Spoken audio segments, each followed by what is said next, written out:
Mi smo imeli za promocijo filma na Oskarjih, mislim, da je bil dvakrat večji budžet, kot je bil budžet samega filma. Ne. Mi smo dvakrat dobili Evropsko filmsko nagrado, brez da bi imeli kampanjo. Ne. Podelitev Evropskih Oskarjev je ful taka komorna, ful tako hostar, ne. Pač je to neka lokalna komedija, ki je imela izjemno gledanost, ampak to ni avtorski film za festivale. Ne. Drug svet, drug mehanizem, ki je tako, ali spremeš njegova pravila, ali pa ne sodeluješ. Če pogledamo našega kolega in rojaka Mitjo Okorna, ne, Mitja je sigurno nedvomno najbolj uspešen režiser slovenski v smislu dosega pri občinstvu. Ne. Če si ti imaš neko možnost subvencioniranja, potem se morda tudi uspavaš. Ne. Tudi za slab film je nekdo mi ogromno stresa. Kaj pa manjka slovenskemu filmu?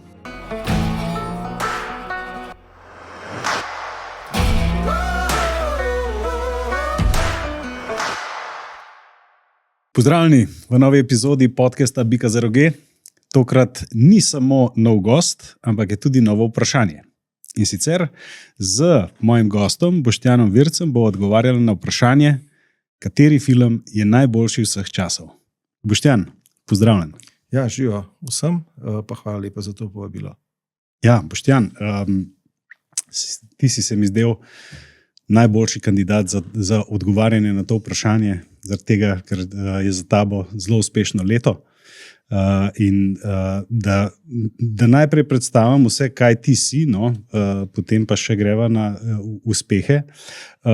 Filmski producenci, znan po filmih Houston, imamo problem, potem je Babičino seksualno življenje in Mož, ki ni mogel molčati, ki je bil pa ravno letos nominiran za Oskarja. Tako je. Ja. Si pa tudi vključen v kreativni proces, tako da si tudi scenarist, če je treba. Pa občasno tudi režiser pri manjših projektih. Okay. Pa več kot 30 let se že ukvarjaš s tem poklicem, ne? Tako je, ja. Mogoče bi tukaj povedal tisto, kar največkrat povem na kakšnih workshopih ali pa kakšnih teh srečnih profesionalnih, da pravzaprav jaz celo življenje imam samo eno samo službo in to, da sem sam svoj freelancer, da se je to kasneje prelevilo v neko relativno stabilno firmo, ampak še zmeraj sem na tem prepihu trga in takšnih in drugačnih poslovnih sveganj od mojega prvega dneva, še ko sem se ljubiteljsko ukvarjal s tovrstnim poljem. Ja, občudovanje je vredno, no? Hvala. Pa to, deva zdaj omeniti, se pravi, dvakrat Evropska filmska nagrada. Tako je, ja. Se pravi, s filmoma Babičino seksualno življenje, ker sem bil glavni producent, Urška Đukić režiserka, in s filmom Mož, ki ni mogel molčati, ker sem bil slovenski koproducent, ker je avtor hrvaški režiser Nebojša Slijepčević. Smo to EFO, oziroma European Film Award, po domači evropski Oskar, dvakrat osvojili. Tako da to je sigurno, mislim, da če ne videno v Sloveniji bilo. Potem dvakrat francoskega Cezarja, ki je njihova taka prestižna nacionalna nagrada. In tudi mogoče še celo poleg Oskarja daleč največ glamurja. Tam sem res doživel v Parizu one kordone policije pa oboževalke, pa ki niso upile zaradi mene, ampak se hodil po istem rdečem tepihu kot vsi pač drugi tam. Potem je bila letos, marca smo bili v Hollywoodu, je bila Mož, ki ni mogel molčati nominacija za Oskarja, kar je tudi en od večjih uspehov slovenskega filma. Tako da, in seveda Zlata palma v Cannesu 2024, ki je pa tudi en tak sveti gral poleg Oskarja vsakega filmskega avtorja. Tako da to so, kar se samih nagrad tiče, so seveda to maksimalni uspehi, kar lahko človek doživi. Pogovarjamo pa seveda se lahko razlika, to so bili kratki filmi. Sicer v ravno toliko konkurenci je pa še dodaten izziv, recimo podobne nagrade ponoviti v kategoriji dolgometražnih, celovečernih igranih filmov. To pa še bomo še videli, ker je, tam so pa že druge stvari, tudi stvar nekih političnih razmerij moči, tudi če se pogleda, katere države se pojavljajo v teh nagradah. Jaz moram biti tukaj tudi pošten, brez zmanjševanja vrednosti teh nagrad, ampak pri obeh projektih je bila Francija koprodukcijska država in je tudi to očitno prinese določene glasove pri evropskih Oskarjih. Cannes je v Franciji. Ne. Mislim, ko ti gledaš recimo v glavnem tekmovalnem programu Cannes, kot so konkretno kratki filmi, od 20 filmov, jih je 15 so francoske koprodukcije. Tako da tu so tukaj določeni faktori, ki so seveda pomembni in ki štejejo, ampak nič ne zmanjšuje vrednosti in uspehov in teh filmov. Pa deva začeti na Oskarjih. No. Zdaj, ki si bil nominiran, Ja. oziroma tvoj film je Film je bil nominiran, to moramo biti precizni. Kaj bi zdaj rekel, da mora imeti film, da je nominiran za Oskarje, da pride v ta ožji krog? Okay, najprej eno čisto osnovna matematika, ki jo mislim, da vsak, ki nekaj časa dela v našem poslu, razume, da je to eno področje, kjer je izjemno težko stvari napovedovati. Tako da vse, kar lahko ima avtor in producent vpliva, so samo nujni pogoji. Pravi, ne dovoljšni, ampak nujni pogoji. Vse mora biti vrhunsko. Potem pa, čisto po domače vedno, se pa mora še konstelacija zvezd poklopiti, tudi malo sreče biti. Mislim, če je v Cannes prijavljenih, ne vem, 10-12 tisoč filmov in jih je 20 gre v main competition selekcije in en dobi zlato palmo, mislim, zdaj, to ni tako kot šprint, ko je štoparca in se ve, najhitrejši čas zmaga, da so subjektivni parametri. Tako da mi se ves čas lovimo s tem nekim, jaz zadnje leta čedalje bolj tudi razmišljam o nekem metafizičnem svetu, ker ugotavljam, da kdor tukaj razmišlja z nekim takim skrajno inženirsko-racionalnim pristopom, ne more uspeti, ker je preveč odvisno od nekih zadev, ki jih je nemogoče predvideti, pa se začne že pri neki sreči, pri razpisih za financiranje, že vsaka od teh faz mora se ene stvari poklopiti, na katere ti nimaš ne direktnega vpliva, niti ne moreš predvideti rezultata. Ne. Tako da, če bi za Oskarje rekel vrhunski film, vrhunska podpora in potem iti do konca, predvsem pa tukaj slediti ameriškem konceptu, da mi smo imeli za promocijo filma na Oskarjih, mislim, da je bil dvakrat večji budžet, kot je bil budžet samega filma. Ne. Ker je hrvaška država, ker je tukaj glavnina Hrvaška, je pač razumela, da zakaj je treba narediti, se je tudi nekaj Slovenija prispevala, ampak to so bile dosti male cifre.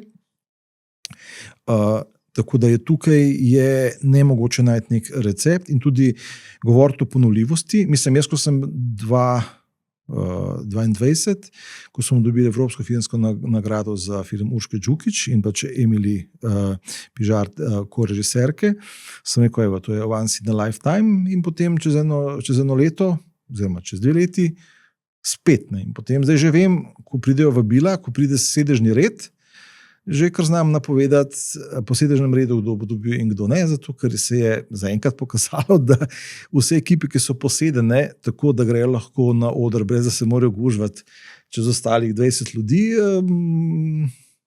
Zdaj že hočem vedeti, očitno neka ponovljivost obstaja tudi za francoskega Cezarja, enako, ampak ne morem reči, da bo pa tretji čisto. Je res nemogoče. No? Ok, se pravi en tak PR moment, tukaj, ki se mogoče v Evropi malo bolj zapostavlja kot v Ameriki. Ja. Mi smo 2krat dobili Evropsko filmsko nagrado, brez da bi imeli kampanjo. Ne? V Ameriki to ni možno. Ne obstaja, ker ti moraš dobesedno nasloviti glasovalce na način, kako to zgleda v Evropi, jaz sem tudi član Evropske filmske akademije, mi dobimo ti newslettere, glasujte, cak. Ne, v Ameriki jaz tudi, ko sem leta 2017 in v Houstonu imel problem, bili slovenski kandidati, ampak to je druga kategorija, za najboljši tujejezični film, sem bila z režiserjem Žigo Vircem v LA-ju, v Hollywoodu. Ja, to so pol ti neki, se reče, minglanje, dogodki, srečanje z temi glasovalci. Mi takrat z Žigotom smo imeli to zelo omejeno čas in budžet, ampak Nebojša Slepčevič je bil, kot režiser tega filma, je bil med glasovalci in v New Yorku, in v LA-ju, in v Londonu, tako da je bil fizično, da so bile projekcije, da so bili pogovori, pač to je neka drug svet, drug mehanizem, ki je tako, ali spremeš njegova pravila, ali pa ne sodeluješ. Doš pa ti rekel, sodelujem, ampak v mojih pravilih to je brez veze, ker to ne funkcionira. Mislim, Če malo karikiram, ne more, ne vem, nekdo podpreti kampanjo, pa reči, ja, ampak skladno s pravilnikom tem in tem se pa ne sme, ne vem, alkohol pa ni upravičen strošek. Mislim, pa pač ne bomo se šli tega v Ameriki, ker pač, če ti ne narediš dogodka, kjer je vsaj nek koktel drinks pa take zadeve, pol pač tu ne špila in ne gre. Ne moreš ti z evropskimi pravili delati tred v Ameriki. Okay. Tako, če se enostavno, se prilagodiš. Ne? Kako pa ti kot producent, kako veš, na kater festival prijaviti kateri film? Ja, zdaj tako je.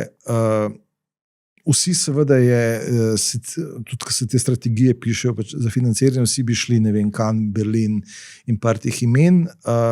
Načeloma to se v skrajno redkih primerih zgodi. Najbolj važno je, da ti, ko imaš enkrat film končan, da pridobiš kompetentnega prodajnega agenta mednarodnega in da z njim se naredi neko smiselno festivalsko strategijo, katerem si dost realističen, da ne zgubiš vseh priložnosti in neuspešno štartaš sem na festivale. Festivale je tudi ta kategorija njih, ne vem, zdaj po uradnih je nekih 12 festivalov, recimo da jih 15-20 svetovnih festivalov. Ne. Problem pa v tem, da ti si lahko sem na enem festivalu. Oziroma, noben festival te ne bo zdaj, če to ni premjera. Se pravi, ti, če si dal film že pokazal na nekem nižjem festivalu, pa sploh nisi, ko se reče rečeni, eligible. Ne? Tako da mi tukaj postavimo neko smiselno, kaj bi bil maksimalni domet, štartamo na tem, ponavadi si vzamemo 1 leto za ta krog. Je pa tako, so pa neprevidljive stvari, tako ko se mi zdaj pogovarja o nekih nagradah in uspehih, jaz smo v svojem portfelju tudi filmi, ki pač ne bomo rekel, so bili neuspešni, ampak niso izpolnili niti ne nekih najbolj osnovnih pričakovanj, pa smo si verjeli v njih in se vsi trudili in še zmeraj smatram, da niso slabi filmi, ampak niso se stvari poklopile ali pa ne vem. Ne. Ker zelo veliko se zgodi problem, da hoče biti en film vse. Hoče biti festivalsko uspešen, avtorsko močen in biti tudi prepoznan pri občinstvu. A se ti to zgodi? Ali pa padeš v nek vakuum umestnega prostora in nisi nič. Če dam primer, ne vem, iz Muska recimo, ne? Ja, zdaj, težko si ti, da imaš ustvarjalec, da si in popularen pri občinstvu in si na pop lestvicah in da boš bil prepoznan tudi v nekem ful strokovnem ozkem krogu glasbenih festivalov in tam zmagoval. Ne? Mislim, vsi bi to želeli, ampak je malo kontradikcije tukaj. Ne? In prej ali slej je bolj smiselno se usmeriti, so pa tudi možne kombinacije obojga in tu bi si seveda vsi zmeraj želeli, in avtori in producenti.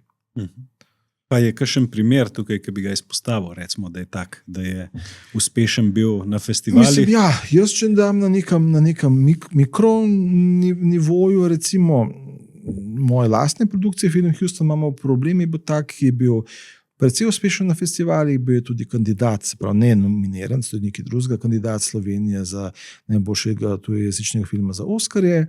Imeli smo solidne festivale, po drugi strani je pa dosegel za zelo velik bi rekel, domet pri občinstvu. Meni je bila največja potrditev tak, sem pred leti mislim, da v Beogradu na neki pijaci videl piratsko kopijo filma, no. Reč, ok, potem je to prepoznano kot zanimivo. Ne. Drugače pa so, seveda, posebej, če se pogleda recimo zmagovalce največjih festivalov, so to filmi, ki potem tudi, sploh Cannes je tak. Berlin je bolj hermetičen, ampak Cannes pa ima recimo Triangle of Sadness, je bil tak primer, ki je pač, sej skoraj vsi kanski zmagovalci so take, sem si tudi naredil tam en spisek, še če bo šla do njega, tako da so. V Sloveniji pa bi moral pa kar misliti, ampak recimo, če gledam malo širše, Rok Biček s filmom Razredni sovražnik je takrat, to je zdaj že več kot 10 let, ja, je naredil tudi en tak primer. Pa zihar so bili tudi filmi, da ne bom komu delal krivice, ampak seveda najbolj gledani filmi, ne, pa niso bili uspešni na festivalih. Ne vem, če dam kot skrajni primer, recimo ta Hostar, ne, pač je to neka lokalna komedija, ki je imela izjemno gledanost, ampak to ni avtorski film za festivale. Ne. Tudi filme, ki jih recimo s vsem spoštovanjem, se pravi Peter Bratušek, Gajen svet, super kontinuiteta dejansko nabira film, ampak je to tip filma, ki ni, mislim, se je bil v Sarajevu, ampak ki ni klasičen avtorski film. Se pravi, ne zmanjšuje vrednosti na ene druge strani, tudi če pogledamo našega kolega in rojaka Mitjo Okorna, ne? Mitja je sigurno nedvomno najbolj uspešen režiser slovenski v smislu dosega pri občinstvu. Mislim, komercialno uspešen. Ne? Ampak Mitjovi filmi ne targetirajo festivalov, ne targetirajo teh nagrad. Jaz ne vem, ali Mitja ima to ambicijo. Ne, ob eni priliki ga moram vprašati, po jutrišnjem letim Varšavo, mogoče ga bom celo srečal. Ampak mislim, da razumemo, da so tu dva pola, ki se včasih prideta skupaj, največkrat pa ne. Deva še malo pogledati globalno. Ja. V Evropi se zdi, da je ta festivalski del, da je nagrade, da so bolj pomembne kot v Ameriki. Naprej, da v Ameriki se pa bolj čisla to komercialno uspešnost. Tako je. Kaj je tukaj glavna razlika? Mislim, zakaj je do tega prišlo, do te razmejitve po tvoji oceni? Eno je čist kulturna razlika in nek kulturni mindset. Jaz sem tudi rabo kar nekaj let, sem delal recimo tudi enoletno usposabljanje Inside Pictures, ki je bilo ravno za ta evropske producente v anglosaksonskem svetu. To so čisto druga razmerja, ki imamo mi pri nas. Stvar se začne že, kako prezentira evropski avtor, producent, pred kako ga ameriški. Ameriški pride vas na hype, skoraj pleše gor. Mi pridemo, mislim, ta in ta, moj projekt je ta, kažemo slajde. Mislim, že tukaj se vidi, da je čisto druga neka logika, že če dam primere, ko so imeli tudi te kampanje oziroma tudi te dogodke, ne vem, podelitev evropskih Oskarjev je taka komorna, tako kulturni program, pa vsi smo napeljeni, pa tako. Oskarji, še zmeraj ta dress code, ampak tam zgleda tudi tako, ne? Ti imaš ti svoj sedež, tam je, ker je to delano za televizijski prenos, ko so ta commercial breaks, ljudje konstantno hodijo not pa ven in to tako zgleda, da vsak del dvorane ima zunaj šank, ne? In velik displej, tako da ti si pol časa noter, pol časa zunaj, pijača je vključena v sicer zelo drage vstopnice, pod sedežem dobijo vsi, tudi največje zveze, lunch paket, nič posebenega, neka zapakirana žemelca, nek topljeni sir ala Filadelfija, nekaj v tem smislu, pa eno vodo, ampak to si ne moreš zamisliti na evropskem dogodku. In seveda tem razlikam sledi tudi celotna ta kultura, s tem, da določeni avtori, recimo preomenjeni Mitja Okorn, ki je to delal v Ameriki, Mitja je čist ponotranil ta ameriški pristop in očitno tudi leži in ga tudi aplicira dosti dobro na Poljskem, ki je pač, mislim, koliko je njih Poljakov, 40-50 milijonov, se pravi 20-30 več, je večji trg in tudi to funkcionira in tam super funkcionira. Jasno, da za njega je ta sistem, ki ga imamo tukaj, preveč utesnjen. So pa recimo en kup avtorjev, ki pa v Ameriki, ravno zaradi tega, pa ne morejo priti ven, ker nimajo enostavno, ga nihče ne podpira in nimajo uveljavljenega sistema javnega financiranja, ker Amerika, če bi pomislil, oni nimajo ministrstva za kulturo. Amerika nima subvencioniranja kulturne dejavnosti, ker to se skozi biznis. Edina stvar, ki je, da imajo velike davčne olajšave in potem seveda nekdo, ki je premožen, se lahko odloči, ali plača v državi davek ali pa dal za neko kulturno dejavnost. To je pomeni, kolikor vem, edini mehanizem. Še javno televizijo je zdaj Trump praktično ukinil, ta PBS, ne, Public Broadcasting Service, tako da je to gre z roko v roki. Zdaj, ali sistem boljši, slabši, je še zmeraj smatram, da to lahko funkcionira samo na velikem trgu. Če imaš pa ti mali trg in želiš ohraniti recimo slovenščino v kulturi, potem pa ne moreš tega na komercialnem nivoju početi. Ni šans. Ne? Zato imajo vse evropske države subvencioniranje kulture. Zato, da se lahko ohranja neke stvari, brez da je nujna ekonomska logika zadaj. Tako da se vrnem na začetek, malo bo dolg odgovor, gre za fundamentalno razliko v kulturi, kultura v širšem pojmu, neki mindsetu in ta silna ameriška obremenjenost k temu, da mora biti vse takoj instantni rezultat komercialen, ampak ne gre za podcenjevati. V končni fazi Tarantino je tudi v Cannes main competition bil, ne? In en kup ameriških filmov konča tam, se pravi, ne? Ampak redko kdaj boš pa videl, da bo mlad ameriški avtor imel to podporo, ki ima lahko v Evropi in da bo se predstavil na A-festivalih na način, kot jih evropski avtori predstavljajo. Spravi, bi lahko rekla, privat kapital, komercialna uspešnost bolj pomembna, javni denar, komercialna uspešnost manj pomembna. Tako, s tem, da seveda tukaj so zmeraj nikoli končane debate, ne, kaj je boljše in kaj je slabše. Dejstvo je, da seveda, če si ti na prepihu komercialnosti, oziroma kontra, če si ti imaš neko možnost subvencioniranja, potem se morda tudi uspavaš. Ne. S tem, da pri nas je tako, je dosolidna situacija trenutno, ampak tudi ne pomeni, da zdaj kdo lahko na lovorikah spi, ali pa to skozi konstantno pritisk, da vse od sebe, da dobiš financiranje, da imaš dober projekt in greš naprej. Je pa po matematiki, to pa velja za oba svetova,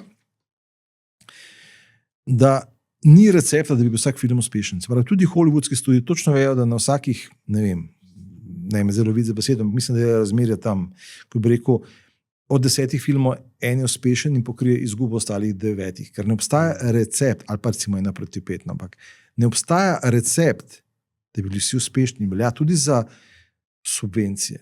Se pravi, če Slovenski filmski center podpre v najboljši veri, da podpira najboljši izbor, 5 filmov bodo mogoče bo samo eden res, ne? Zdaj v zadnjem letu jih je več, ne? Imamo zdaj trenutno zelo dobro situacijo. Imamo, se pravi, Belo se pere na 90, ki je kot komercialni hit, ki sicer ima ta handicap, jaz bom kar rekel handicap slovenščine, ne? Zato je tudi zato, da je imel v Sarajevu premiero, je bila lepa stvar, ker tak film bo težko imel premiero izven tega govornega področja. Imamo to in je Nabršnik Marko, ki pelje to svojo pot, ki je začel s Petelinjim zajtrkom. Potem imamo, kot ti že odprej rekel, recimo zelo sposobne ženske avtorce, predvsem bi tukaj Kuklo izpostavil pa Urško Đukić, pa še koga na modelu krivico, ampak dejstvo je, da njuni filmi Kaj ti je deklica pa fantasy so zdaj v letošnjem letu, ki se šteje kot ubiro, imamo 3 filme, ki so top. 2 avtorska res močna, imamo Nabršnika oziroma ta Belo se pere na 90 kot komercialni, da gledajo ljudje v kino in dejansko se to kaže, ampak to ne more biti vsako leto. Ne?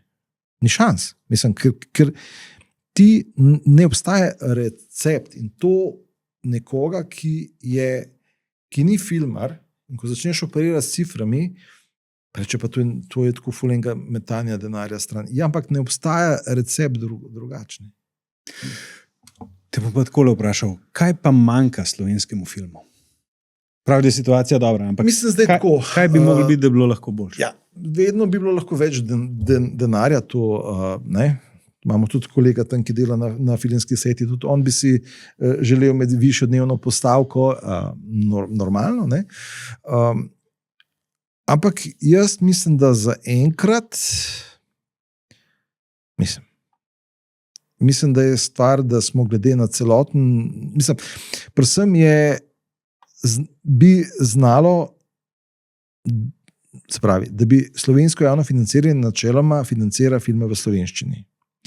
Če bi se odprlo na način, da bi lahko financirano tudi slovenske filme v angleščini, bi sigurno odprlo eno polje žanrskega filma, ki je trenutno omejeno s tem pač jezikovnim prostorom. Sicer vem, da je to kontradikcija subvencije same po sebi, ampak to je recimo ena takšna stvar, ki bi sigurno odprlo, druge stvari je pa pač tako. Jaz mislim, da če jaz veliko hodim pač po tujini, da smo glede na našo velikost kar primerljivi z drugimi nekimi državami, če pogledam, koliko se investira na prebivalca, je pa pač vedno tako, ne, zdaj večna dilema, ali boljš biti prvi na vasi ali zadnji v mestu, ne. Pa en strani, ko si v majhni državi, je mnogo prej prelezeš iz povprečja, ne. Je pa res neki limite, če si v veliki državi ful težje prelezeš iz povprečja ali pa iz nekega podpovprečja, ne. Mislim, toliko brezdomcev, ki so imeli sanje tudi filmskega sveta, kot jih vidiš v Los Angelesu, ne vidiš nikjer. Ne? Okay, da se malo vrneva na Hollywood. No. Ja, ja. Eno zanimivo vprašanje se mi pojavlja. No. IMDb med filmskimi producenti, te ocene kaj pomeni. Ja, ja. Ja. Okay. Če pogledaš top 250 filmov, pogledaš prvih 20, je bilo 8 od teh 20 narejenih v 90-ih prejšnjega stoletja. Prav 40% najboljših 20 filmov je bilo narejenih v 10 letih. Ja, to je zelo enostavna razlaga. Gre za to, da so se kriteriji publike zaradi dostopnosti vsebin, zaradi hiperprodukcije vsebin, so se seveda zvišali. Če bi ti, jaz sem gledal lani, sem gledal en del Indiana Jonesa po 20 letih. Ne?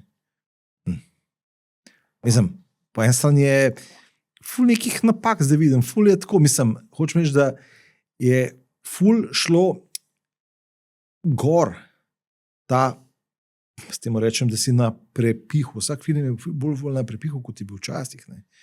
Tudi bom dal primer Kanska filmska tržnica, to je poslovni dogodek, so štanti so to. Mislim. Že ko ti prideš tja, vidiš, koliko je teh štantov, to je več 10 tisoč ljudi. Mislim, da se predstavlja več 1000 filmov vsak let. Tega v 90-ih ni bilo na ta način. In tudi, če se na nivoju Slovenije pogleda, ne, manj filmov se delalo, igralci so bili vsi prepoznani, njih so vsi ustavljali na cesti, v trgovinih so jih spuščali na blagajni, tega danes več ni, ker tudi če ti poslušaš te recimo starejše filmske delce, to je bila kot neka taka izjemno cenjena skupnost, ne, ki so jo vsi spoštovali in mislim, drugače pa zdaj odnosi, ta sentimentalnost je šla in je šla tudi v smislu ocenjevanja in tudi ta dostopnost do vsebin. Si ti danes, veš, če imaš naročen na par teh osnovnih platform, ali ti vidiš tudi za arhivske filme, so zdaj skoraj že vsi na voljo on demand, ni se treba nič več matrati. To je taka konkurenčnost, taka hiperprodukcija, da to je osnovni razlog, zakaj so te ocene za 90 filme iz 90 še zmeraj tako visoke, tukaj so se enkrat prej že vzpostavljene. Mislim, tako, ena od razlag, ki sem jih jaz slišal, je, da takrat, da so imeli kreativni producenti ali pa režiserji, no, da so imeli več besede pri ustvarjanju filma. Da potem se je pa to zdaj v 21. stoletju, da se je pa to spremenilo, razmerje moči, da se je spremenilo in da je šlo več v ta poslovni v poslovni moment. Ok, tle bom pojasnil par razlik. Ena stvar je ta, da kot skupni imenovalec trenutno je situacija na trgu takšna, da imajo glavno besedo ne zares ne producenti, ne avtorji, ampak imajo ljudje, ki se ukvarjajo z distribucijo. Večinoma so to platforme. Tukaj je premik moči, gre tja. Tukaj se tudi generira denar. Druga stvar je ta, ostajajo identična razmerja, da v Evropi je načeloma avtor tisti, ki pride z idejo in avtor v tandemu s producentom, ki mu na nek način producent suportira to njegovo vizijo, da se leta materializira. In je tudi se vidi na evropskih filmskih nagradah, evropska filmska nagrada je za avtorja. V Ameriki je drugače. Je producent tisti, ki je običajno, plus še ena razlika je, v Evropi je zelo običajno, da je scenarist in režiser ena in ista oseba. Ful pogosto. Ne zmeraj, ampak pogosto. V Ameriki je to precej bolj redko, ker ponavadi producent odkupi pravice na nek scenarij, potem dobi režiserja, ga najame. Ne. Vse formalno, tudi jaz vsakim režiserjem podpišem pogodbo, da jaz njega najemam. Samo v praksi, mislim, ne bom šel sred filma režiserja odpustiti, ker to v našem svetu si sploh ne more zamisliti. V Ameriki je to najbolj normalna stvar. Ampak to ne pomeni, da je slabše, boljše. Drug sistem in tudi Oskarja za najboljši film dobi producent, ne režiser. Ker je producent lastnik filma. Se pravi, imamo dva različna modela, tudi en odgovor naprej razliko ameriški, evropski, ne bom rekel en boljši, en slabši. Jaz samo probam razložiti, da so dve zelo različne paradigme, plus, kar sem se jaz naučil v teh mojih nekih stikih z Ameriko, ker sem tudi videl, da pač mi čisto preveč manjka, da bi lahko kaj resno tam deloval. Tam je tako imenovani package, se pravi, pri nas imaš ti scenarij, imaš režiserja in potem, ko se zbere najboljšega igralca in se dobi, recimo v Sloveniji se ve, kateri igralci so, načeloma si sprejmejo svoje te vloge, tudi njihovi honorari, da ne bo pomote, to so, mislim, dnevni honorari so načeloma praktično zmeraj 3-mestne cifre, niso to zdaj, ne vem, mislim, da ne vem, koliko ne dobi, če je zdaj trenutno med top 5, top 10 igralcev. V Ameriki je drugače. Pridobiti igralca, ki je high profile v fazi projekta, je ključno za pridobivanje financiranja. Ne? Zdaj, če imaš ti pri nas v Sloveniji, vse so imena, recimo, dobro, izpostavljeno, recimo Sebastian Kavaca, ne? Pa so kolega in super sodelujo, ampak to direktno ne dvigne komercialno vrednost filma. Ne? Zdaj v Ameriki, da imaš ti neko prepoznano ime, ki je že v fazi financiranja, pa prinese financiranje. Tle je drug mehanizem, je drug svet, ne? In zato je včasih težko razumeti, zakaj so ameriški filmi toliko drugačni, predvsem pa je to, da Amerika je zaradi svojega nekaj kulturnega kolonializma ima ful večji dostop. V Indiji se producira ful vsebin, pa skoraj nič ne pride do nas. Ne. Dam primer. Ameriška pa ja, ker je to že uveljavljeno in tudi mi nekako sprejemamo. Ne. Okay. Še ena zanimiva tema. No? Ja. Prihodnost filma. Z umetno inteligenco Ja. se je ta teritorij pač malo spremenil. Ne? In ne vem, če poznaš Prof. G. Scott Galloway, je trenutno eden bolj znanih ekonomistov ameriških, ima tudi svoj podcast. On je rekel, da ima Hollywood še par let zaradi umetne inteligence. Ko se bo pa pol vse spremenilo. Kako ti gledaš na to izjavo, oziroma Okay. ne vem, kako ti se pripravljaš na to obdobje? Mislim, da sem pa že toliko let na svetu, če se zdaj sliši malo tako, ampak veliko stvari je seveda prišlo in je prineslo ogromne spremembe. Upirati se z zadevami je najslabše, kar lahko narediš, ni pa tudi, da vsaka stvar se takoj razvija v neko formo, ki bo pojedla vse. Recimo, dam primer, interaktivne filmsko video vsebine, pa je tehnologija že več kot 10-15 let prisotna, ni nikoli zares ratala mainstream, pa so vsi napovedovali. Ne, ljudje smo pač v naravi, nam paše gledati linearne vsebine, nam paše se lež na kavču in gledati. Ne. Tako da recimo v tem primer tega, da ni šlo zares nikamor in ni se nek prevzem zgodil. Naslednji primer, da ljudje ne hodijo več v kino. Res je, ampak home cinema, se pravi, da ti lahko gledaš vsebine doma in sploh recimo ob predpostavki nekaj bolj reguliranega trga, kot je trenutno, kjer še zmeraj zelo velik procent ljudi v Sloveniji gleda filme pač piratske kopije, ne? Ampak da pač plačaš tisto naročnino na pač teh par osnovnih platform, pomeni, da še zmeraj ljudje konzumirajo filme, čeprav jih ne gledajo v kino, se pravi, niso zdaj filmi slepo črevo, ne? Imajo še zmeraj relativno kvalitetno, mislim, s poprečnim HD televizorjem, nekim home cinema sistemom, ti čisto korektno gledaš lahko filme, se pravi, ni selitev iz kina v neke druge forme pojedla film. Mislim, takih dam lahko cekup. Po drugi strani pa res. Ključno vprašanje, ki z umetno inteligenco, jaz sem tudi delegat društva audiovizualnih producentov Slovenije v Evropski zvezi SEPI, Evropska zveza producentov. Mi smo bil v Pragi 10 dni nazaj, no in smo tam se tudi pogovarjali o umetni inteligenci. Dejstvo je, da trenutno regulativa evropska samo reagira na neke tehnične razvoje. Ne. Najbrž bo morala regulativa narediti 2 ali pa 3 skoke naprej in se postaviti pred tehnični razvoj in regulirati tehnični razvoj. Ker mi imamo zdaj na več nivojih dileme. Če začne na najbolj benignem, najbolj navadnem, vsi producenti, večina nas, za neke naše administrativne stvari, prijave, prevode, sinopsise, strategije uporablja umetno inteligenco zato, da olajša posel. Jaz, ko delam prijavo, naredim, ne vem, za neko poglavje 30 ali ne, in prosim ChatGPT, da mi naredi to besedilo. Mislim, to je recimo taka čista. Mislim, to je tak nek nulti level. Potem gremo naprej. Scenaristi je siguren, umetna inteligenca, če dalje bolj dela posamezne segmente, dialoge. Ima še zmeraj kar nekaj težav z daljšimi formami, tukaj ga sploh ChatGPT ga zna kar srati, če po domače povem. Ampak zdaj, če ostavimo se že na tej točki, ali bo res potem lahko umetna inteligenca pisala scenarije, ki bodo bili dovolj človeški, da bodo zanimivi za človeka.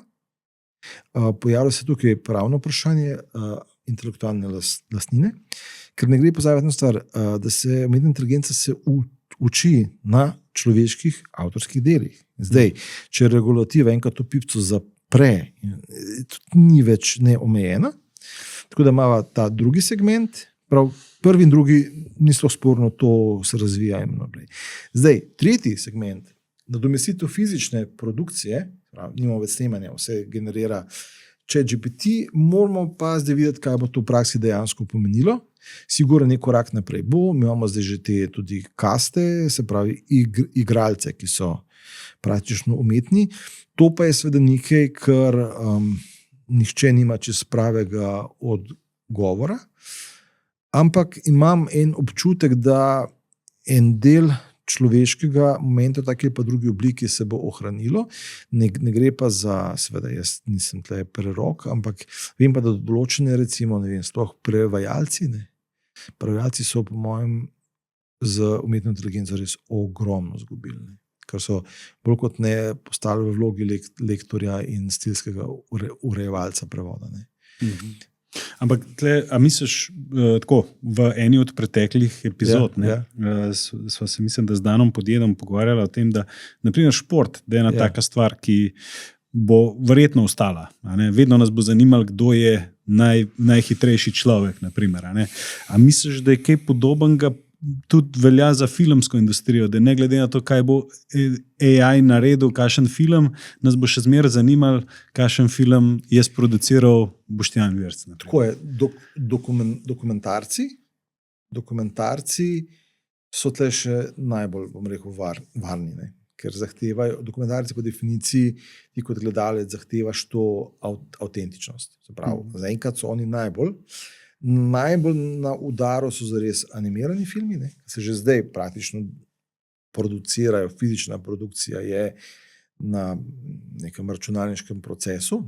Mislim, da ne bom slučajno užalil kolega animatorje, vizuali pa to še zmeraj naredi, sem hočem reči, najlažje se bo tukaj zares, igrane forme so neki vmes. Mislim, absolutno za en segment, kako bi rekel temu, za en segment, ki je bolj polikan, tehnično brezhiben, tukaj predvsem gledam TV oglase recimo, tukaj mislim, da bo AI kar prevzel velik del produkcije.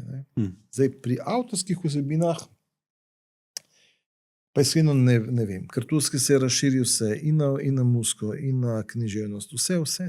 Zdaj, ali bomo tukaj, ne vem, težko rečem, ampak mislim, da nek človeški element se bo najbrž ohranil, siguren pa bo to en velik del to prevzelo. Mislim, to velja za vse, v končni fazi se tudi v proizvodnah, robotizacija proizvodnih linij in tako naprej. Pa še zmeraj so tudi pisarniško delo. Pisarniško delo, mislim, zdaj, ne vem, včeraj sem bil v Aleji, sem šel nekaj pojesti, tu ima že robota, ki pač pladen z umaznom sodo položiš gor. Mislim, ja, ampak ne vem, malo gledam kot pač osnovni izobrazbi, sem družboslovec, ne gledam tako zmeraj tehnično enoznačno na stvari in predvsem razumem, da obstaja, da je človeštvo ena precej bolj komplicirana in obstojna, kako bi rekel, substanca, ne? Ki jo kakšni inženirji včasih hočejo tako popredalčkati, ne gre in človeštvo preživi in najde neke nove forme. Mislim, jaz osebno se še najbolj bojim tega, da bi seveda umetna inteligenca pri veliki meri začela nam diktirati stvari, ne pa mi ne. To imam bolj filozofsko vprašanje. Ne. Se pravi, mislim, zdaj, če ti gledaš od tega, da bodo vlake, avtomobile in to vozila umetna inteligenca, ok, ampak zdaj, kdo je tisti, ki bo odločil protokol, kaj narediti, kaj avto z umetno inteligenco naredi, če ima na eni strani 5-letnega otroka, na drugi strani pa 90-letno starko, ne more pa zabremzati. O takih dilemah govorim. Ne. In to mislim, da so bolj globalne pri sami produkciji, je pa pač tako, da začelo se bo pri tej produkciji, ki je mehanizirana že zdaj, ker bodo pošteni, spet nočem biti nič slabšalen do oglaševalske produkcije, tudi sam sem delal vrsto let, ampak kreativa v oglaševanju je nek drug tip kreative, to ni avtorska kreativa. To je razen določenih segmentov socialnega oglaševanja ali pa družbeno-kritičnega oglaševanja. Klasično oglaševanje je biti všečen. Od ideje do forme. In tukaj je segment, kjer umetna inteligenca bo začela prva. Avtorski film, res pravi avtorski film, ki želi povedati nekaj o svetu, ki želi predati neko kritiko sveta, dati neko refleksijo, bo pa vsaj v nekem prehodnem obdobju bo umetna inteligenca neko orodje, ki bo pomagala pri izvedbi tega. So pa dileme fulne. Da jaz danes imam orodje, ki lahko nadomesti fizično produkcijo, zdaj že začne se pri pravnem okvirju, ali sem upravičen do subvencije, nisem upravičen, itd. Velik dilem je. Mislim, da je pa sam problem v tem, da celotna regulativa v Evropi preveč samo reagira na tehnične razvoje, premalo pa predvidi in ne. Ker, mislim, govorimo o tem, da mi, če dam primerjavo z pač avti, ne, to tako zgleda, ne. Inženirji so naredili avto, ki gre 250 km/h. In pol zakonodajalci, ne, kaj pa zdaj moramo nekaj reagirati. In oni reagirajo avto že z 300 km/h, ne. Ne, treba je naprej reči, avto gre lahko maksimalno 180. Pika. Ne, mislim, tle je problem. Ob tem, da ne može pa spet preveč protekcionističen, ker Američani pa Azijci nas bodo prihteli po levi po desni in mi Evropejci politični korektnosti, da bomo šli nek protekcionizem, ki pa imamo z regulativo veliko izkušenj. Tako, ne. Tako da tle je en kup dilem, nimam odgovora, veliko razmišljam o tem. Enkrat to, kar sem jaz videl, tudi nedavno sem bil v Italiji na workshopu, so nam kazali neke tehnične možnosti. Ja, mislim, ni idealno, ampak je čisto jasno, da v roku leta 2-3 se bo naredilo ful korak naprej. Se že tudi ChatGPT kot nek dnevno orodje. V pol leta, kje smo prišli od verzije 3 do verzije 5.1. Ne vem, jaz samo mislim, da je bilo neko regulativo treba vse uvesti, da se mal ustavi konje, da vsi skupaj vemo, kam plujemo in da nas ne bi ta tehnologija pojedla oziroma da dobesedno. Je pa še eno bolj pomembno vprašanje. Ne? Boštjan, kjer film je najboljši vseh časov? To sem vedel, da me boš pač vprašal. Jaz sem dnevno tako zasičen z vsemi filmi, da nimam enotnega odgovora na to. Lahko pa naredim samo pač kratek pregled, kateri nek tipi filmov so meni všeč.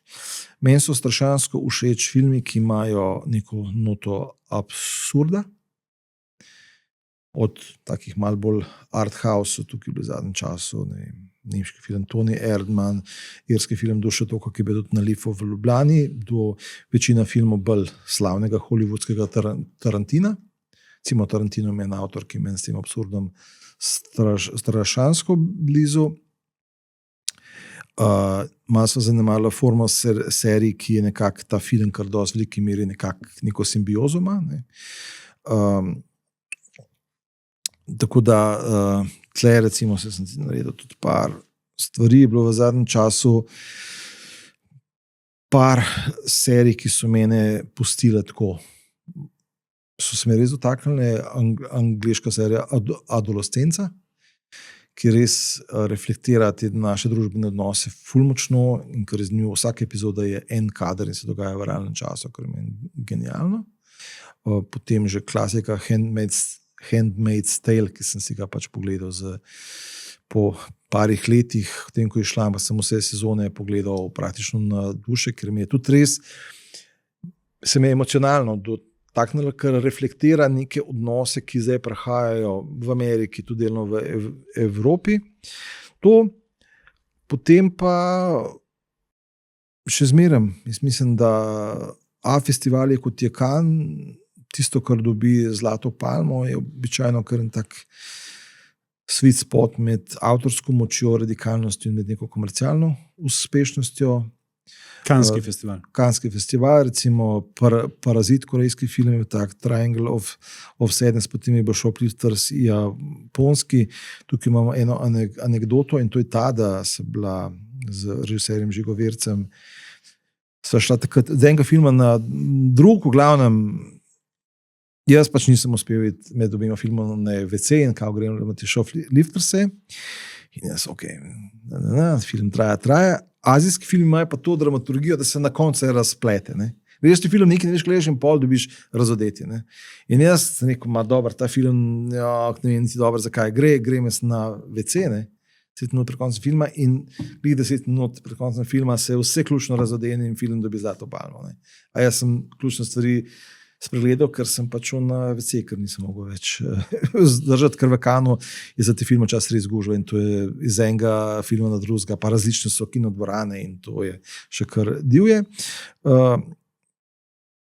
Potem ta, recimo, The Zone of Interest je ben tak ful drugačen film o ženi komandanta nemškega taborišča, ker je narejen kot igranje observacijski dokumentarec, tako full, men, zelo radikalen, The Anatomy of Fall je tudi tak in tako na zelo subtilen nivo, tako res mojstrstvo, no? Mojstrstvo in scenaristike in režije in končni, mislim, vse je pokrito, tako da so to zdaj, potem pa ko sem že prej omenil za slovenske filme, ki se tudi meni ljubi, vmes je ta naš Balkan, jaz sem imel kot sem bil zmeraj ljubitelj filmov Srđana Dragojevića pa Slobodana Šijana, dveh srpskih legendarnih režiserjev. Imam čas, da se v bistvu koproduciram zdaj z obema. Slobodana Šijana zadnji film Bodi Bog z nami, bil tudi zdaj imel premiero v Portorožu na festivalu. Od Srđana Dragojevića, Mednarodni dan žena, je pa film, ki smo že dobili podporo v Sloveniji, tudi v Beogradu sem bil par tednov nazaj, tako da se naj bi v letu 2026 tudi snemal, tako da to mi je tudi veliko neko tako veselje delati za nekimi takimi legendarnimi. Je pa tako, jaz kot producent sem toliko izpostavljen taki masi filmov, da jaz, da bi rekel, da imam en najboljši film vse časa, ga nimam. Priznam pa, in to mogoče komu malo tako čudno, ampak jaz sem toliko obremenjen z anatomijo filmov, z vsemi težavami, vsemi pritiski, stresi, financami, z vsem, da jaz, ko pridem včasih domov, da bi mi začel gledal film, pa ste normalni, mislim. Jaz raje gledam YouTube klipe o, ne vem, o testih smuči, pa o mačkah, pa o, ne vem, določene te pač vlogere spremljam, ker mi je meni to bistveno bolj sproščujoče. Ker enostavno nimam emocionalne kapacitete včasih gledati. Zate je to posel. Ja, jaz, ko greva z mojo partnerko Natašo v Cannes na festival, pa sva tam včasih tudi po 80 dni, imava lahko 40-50 sestankov, pa če nama 1 do 2 filma uspe pogledati, je to že uspeh. Za Berlin bila identično. Tako da, ful je težko, če si ti, če si ti enkrat to globoko v tem upet noter in ti tudi to dela stres in vse skupaj, včasih je skoraj nemogoče gledati čisto sproščeno nek film. So pa recimo, jaz po jutrašnjem v Varšavo potujem, poljski film Dziki, prevodil pomeni tudi divji, ki je bil v večjem delu sniman v Sloveniji, točno pred enim letom. Tam smo bili mi, oziroma naša firma Studio Vec, kot temu se reče servisna produkcija, mi smo pač poskrbeli za vse snimanje v Sloveniji, lokacije, del ekipe in tako naprej. Ne. Po enem letu in po vsem stresu, ki smo ga dali čez, ne, od tega, da takrat na Veliki planini je padel dež in veter pihal in bila megla, ker je za film super, ampak ekipa je bila skoraj pri tem, da naredi upor. Ne. Bom z veseljem recimo po jutrašnjem začel v Varšavi na premieri pogledal ta film. Ne. Ampak sem rabo malo emocionalne distance, ker to je bilo res, to je bilo divje. No. Tudi Poljaki so tukaj zdaj, ali to reče, da so tako delovni, ali pa kakšno drugo besedo uporabiš, ampak se ne upošteva, ki je dost urnikov, koliko ur na dan, 1 uro za kosilo tam ni obstajalo, da so pač, tam so catering prinesel za jesti, so si pograbili, pa naprej se je snimalo, ampak mi bo pa veliko veselje videti del ekipe spet in pogledati, kako film se pravi. So te trenutki, je občutek zadoščenja, seveda je pa res, da čist neobremenjen, pa ne moreš več biti enkrat, ko si toliko upet v to. To je tako kot, ne vem, si predstavlja nek športni trener nekega športa in gleda, ne vem, prenos tekme. Ne. On je drugače gleda, kot ostali. Ne. Še eno vprašanje. Kako izbereš film, katerega želiš delati? To sem vedel, da bo prišlo. Tako je. Jaz včasih pustim, kar sem rekel, pa tem bi imela lahko ločen podcast, jaz če dalje bolj opazujem svet okoli sebe in tudi kako te stvari grejo in kdaj ima nek stvar uspeh in kdaj ne. Verjamem tudi malo v nek metafizične povezave. Čas smo to rekli, da ima nekdo srečo, da se mu je poklopilo in tako naprej. Mislim, da to generiramo s svojim nekim mindsetom tudi sami, ker ko jaz gledam kontinuiteto uspešnih ljudi, opažam neke vzorce. Ne. Opažam vzorce, da,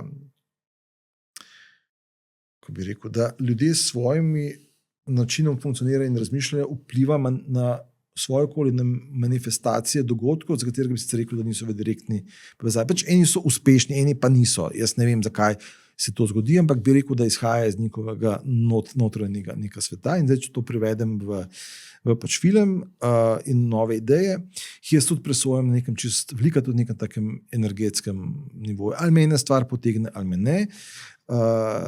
Z mojim bratom sem imela vrsto let, so bila partnerja v firmi, žal je brat preminul 2023, tako da zdaj so z mojo partnerko Natašo oba producenta in vse, kar pride tako, velika tudi pride po mail ali pa do pokliče, zmeraj prebereva in pogledava skupaj in se pol pogovoriva, ampak če ni nekega klika na začetku, potem to malo ne verjamem, imam pa, kot sem rekel, v mojem portfelju projekte, ki so bili sila obetavni, pa so totalno slepa ulica, niso šli nikamor. Tako da odgovor na tvoje vprašanje je, zberem ne analitično, matematično, ampak po občutku. To velja za slovenske. Če delam pa koprodukcijo, pa priznam, da sem precej bolj tukaj racionalen in največkrat koprodukcije ne zberem zaradi avtorja, ampak ga zberem zaradi glavnega producenta. Se pravi, glavni producent pride do mene in reče, imam projekt in zaupam producentu, ker je že šel čez to in je že dobil denar v svoji državi, tako da to pa koprodukcijski projekti pa na ta način funkcionirajo. Ta moški ni mogel močati, recimo, ko se poklop, to je ta zgodba tega nesrečnega vlaka, katerem so pač Srbi vse muslimane dol potegnili, en se je pa uprl, ki ni bil musliman. Ne. Jaz to zgodbo poznam že takrat, ko se je zgodila, ker sem bil še na neke srbske opozicijske časopise, sem takrat kupoval, ko so bili v Ljubljani. No, in ko me je producent Daniel Pek poklical, začel razlagati, ti veš ta nek dogodek, Daniel, ne treba nič govoriti, jaz zadevo poznam, že 30 let mi imel po glavi hodim, da si ti prišel in rečem ja, in evo, poklopilo se je vse do Oskarjev. Tako da niso zmeraj racionalne stvari. Jaz sem imel tudi, recimo, ne vem, zdaj, smo končali snimanje filma Tartuferije, Igor pa Irena Šterk sta avtorja. To je recimo film, ki je prišel na mojo mizo, oziroma ki se je me Igor poklical po telefonu, ravno v trenutku, ko sem jaz, zaradi tega, da je meni pač brat umrl, nečaka Žiga, se je pač odločil za svojo pot.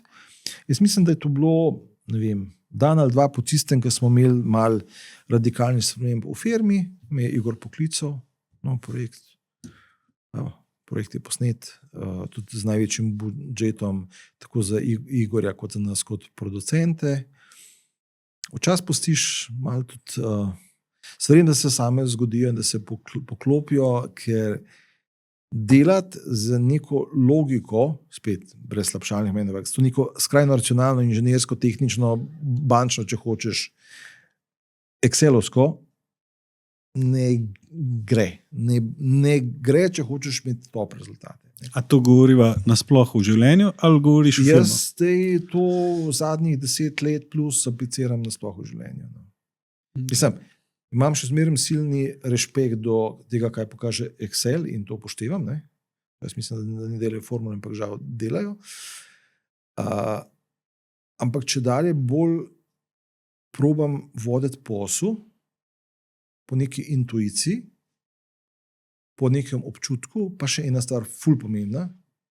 Jaz mislim, da vsemi temi nagradami sem potešil svojo potrebo po neki slavi, to ni slava, ampak po neki priznanju. Tako da ni nobene skrivnosti, ampak avtorji ali pa producenti ali pa kdorkoli v filmu so pa samo ljudje in so eni bolj prijetni za delati, eni manj, eni so pa nemogoči za delati. Velja tudi za producente.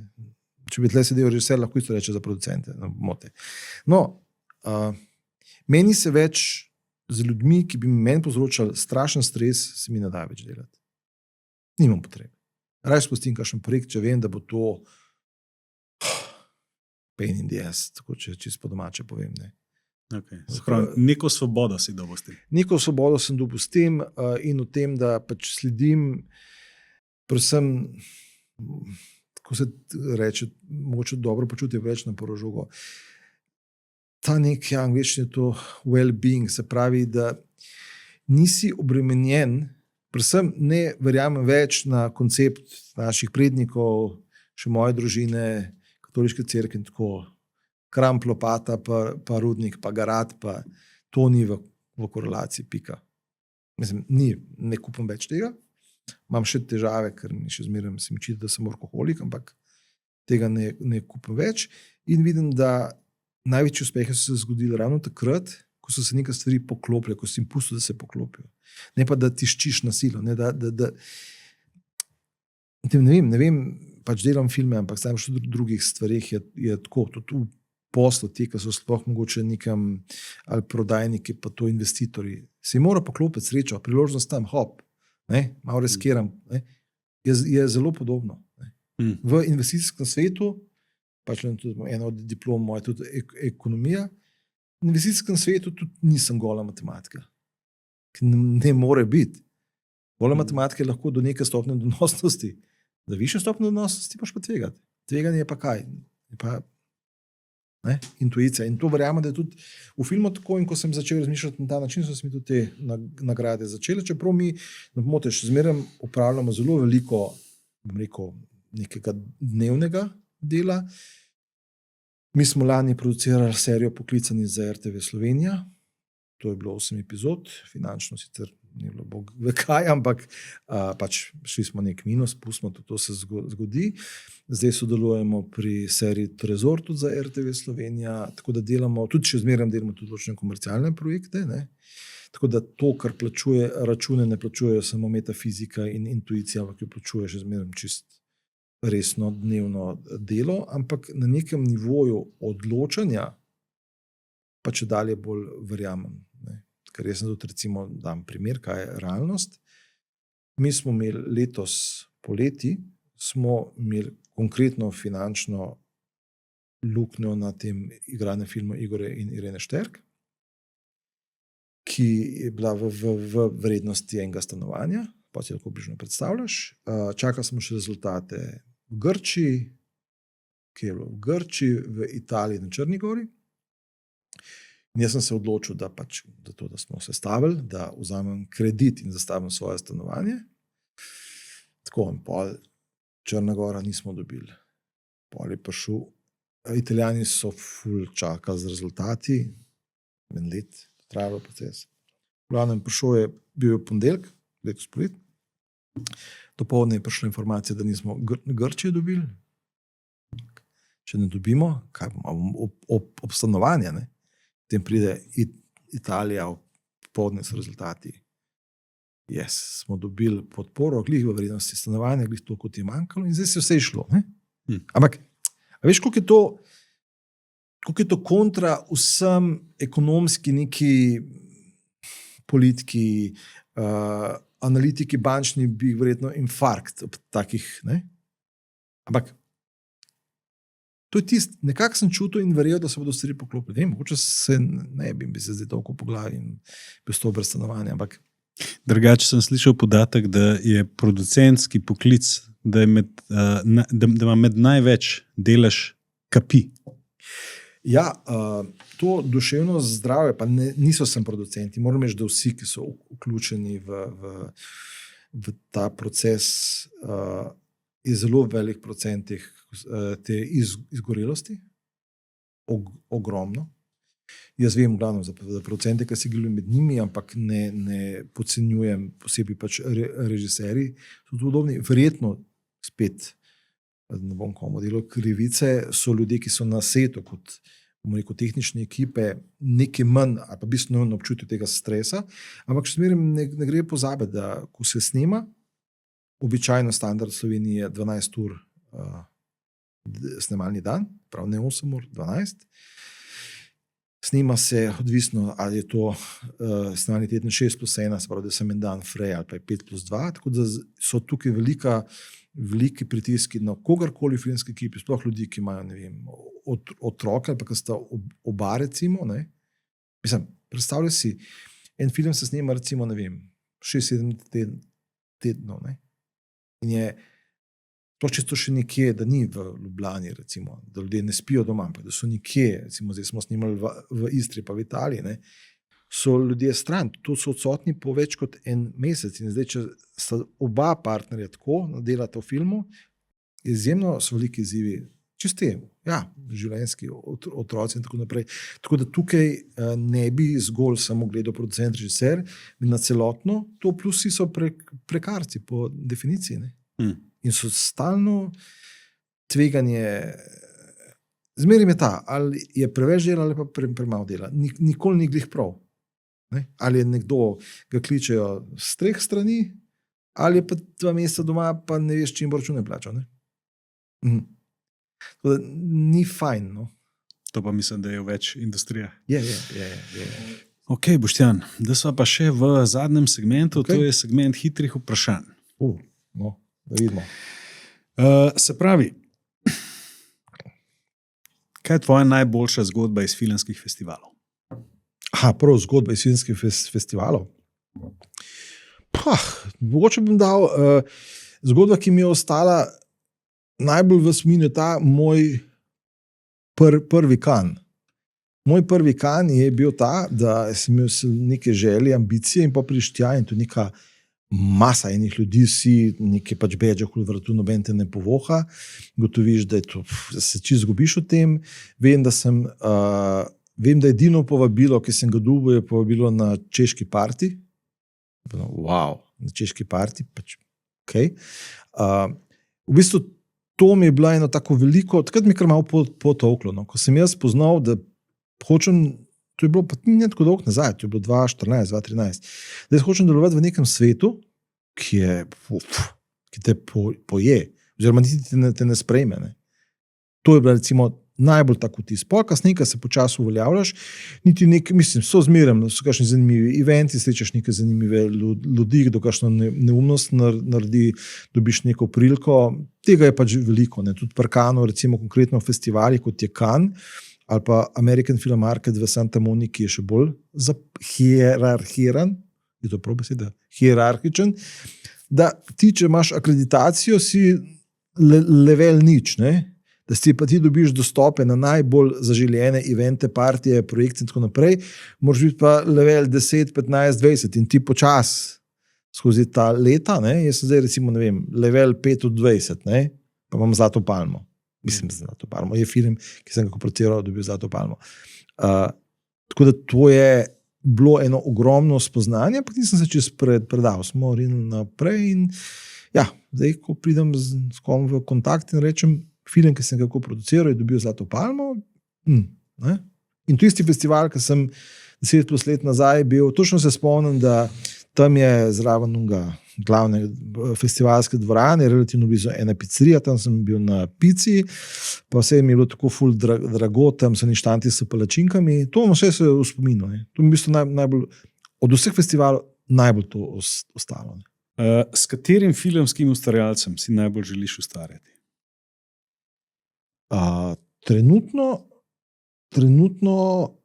ene so bili te neke eminence, ki sem jih še preden sem se ukvarjal s filmom, recimo Slobodan Šija, ne vem, Ko to tamo peva, Maraton ti trče, Počasni krug, to so bili zame antologijski filmi, ne, tudi Srđan Dragojević s svojimi od Lepa sela, Lepa gore, Parane in tako naprej. Ne. To mi je bilo recimo taka zadoščenje, da sem začel delati, oziroma da, z enim sem zdaj zaključil, ker verjetno zadnji film od Čijana in s Srđanom zdaj smo sredi predprodukcije. To recimo so bili ne taki občutki, da sem pa le naredil nekaj, da lahko delam s temi ljudmi. Od slovenskih avtorjev sem pa čisto odprt, mislim tudi, dobro, tukaj zmerno tudi to, ali da avtor dela z enim producentom, zdaj ali ga en producent drugmu ukrade, po domače povedano, ampak mene sigurno recimo avtori, ko sem jih prej omenil, tako kot je Kukla, kot je Urška Đukić, vse za Urško sem končni fazi delal film, so mi zanimivi njihovi pogledi. Drugače pa z Nebojšo Slepčevićem, to je avtor tega Moža, ki ni mogel molčati, oskarjevskega filma. Zdaj razvijamo njegov novi celovečerni. Imamo tudi zavestno je celotna ekipa praktično enaka. Gregor Božič, direktor fotografije, recimo. Producenti smo isti, prav Hrvaška, Slovenija, Bolgarija, Francija. Ker smo v Trstu 2020 odprli eno firmico, ki se dosti lepo razvija, je tudi ful zanimiv ta svet zamejskih Slovencov. Tukaj je kar nekaj avtorjev, ki so ful zanimivi, recimo zamejska Slovenka Katja Colja, evo, ravno preden sem prišel do tebe, sem bil z njo in z mojo partnerko Natašo, smo bili na kosilu, ker so zdaj one dve na delavnici Midpoint, ki je trenutno v Ljubljani z njim novim celovečercem, ki tudi razpet malo med ta svet tržaškega in slovenskega dela. Tako da to, no, bi mi pa bilo zanimivo narediti preskok tudi v nek višji produkcijski rang filmov. Tako da tukaj gledam predvsem, s katerim producentom bi želel sodelovati. Od avtorjev, to, kar pa tudi sam veš, se pa tudi z Mitjo Okornom tipava že nekaj časa, ker je tudi en od ljudi, ki so seveda absolutno presegli ta nek okvir tukaj. Tako da bomo videli, se nekaj pogovarjamo, sam veš, kaj in kako bo prišlo, predvsem pa bi rad delal z ljudmi, ki so korektni in spoštljivi do vseh v ekipi in ki se, če čisto po domače rečem, znajo obnašati na način, da se ne vrti svet ali samo okoli produkcije, ali samo okoli režiserja, ali samo okoli direktorja fotografije, ali pa ne vem koga, ampak da razumemo, da smo nek tim in da se tukaj treba spoštovati in tudi priznam, da imam če dalje manjšo toleranco na neke take malo verbalne ali pa druge izpade. To pa nimam več tle neke želje, tako da ena je kontraselekcija, pa bo če dalje močnejša v to smer. Še zadnje vprašanje, Boštjan. Sanjski projekt Boštjana Virca. Sanjski projekt Boštjana Virca je projekt, ki bi imel predvsem nek večji domet mednarodnem. Prej sem omenil logiko Mitje Okorna, tako da recimo sigurno neko potencijalno sodelovanje z njim, kar sem je tudi formalno povabil na strani njegovega poljskega producenta. Je to recimo en tak projekt, zdaj ali je to serija ali je film, niti ni toliko bistveno, ampak nekaj, kar je nek tak, bom rekel, prime time v nekem širšem mednarodnem svetu. Neka moja, ne v neko frustracijo, ampak skozi, zato ker prihajam iz majhne države, ne, merim si nekje top, ampak z nekim pridržkom. Ne, se pravi, Zlata palma, ja, ampak za kratki film. Ne. Oscar nominacija, ampak ne Oscar. Ne. Mislim, tako skozi si tam, pa nisi čist. Ne. In bi enkrat, da bi bil čist. Ne. Se pravi, to pa sem vidim kot nek projekt večjega produkcijskega nivoja, ki bi skoraj ziher moral biti v angleščini.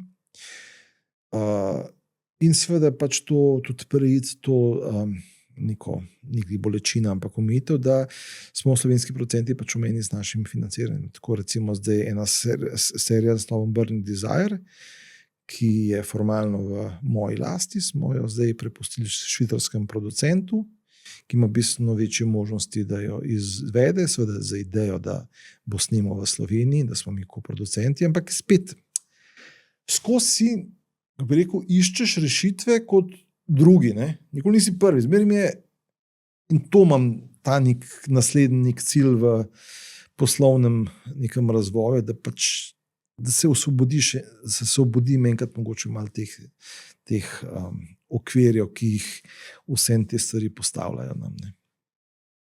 Boštjan, hvala ti za tvoj obisk, da si se odzval na vabilo. Ja, hvala tebi, tako da pa tudi hvala vsem, ki ste poslušali tole do te točke. No. Tako je. Poslušalci in gledalci, se vidimo naslednji torek. Hvala.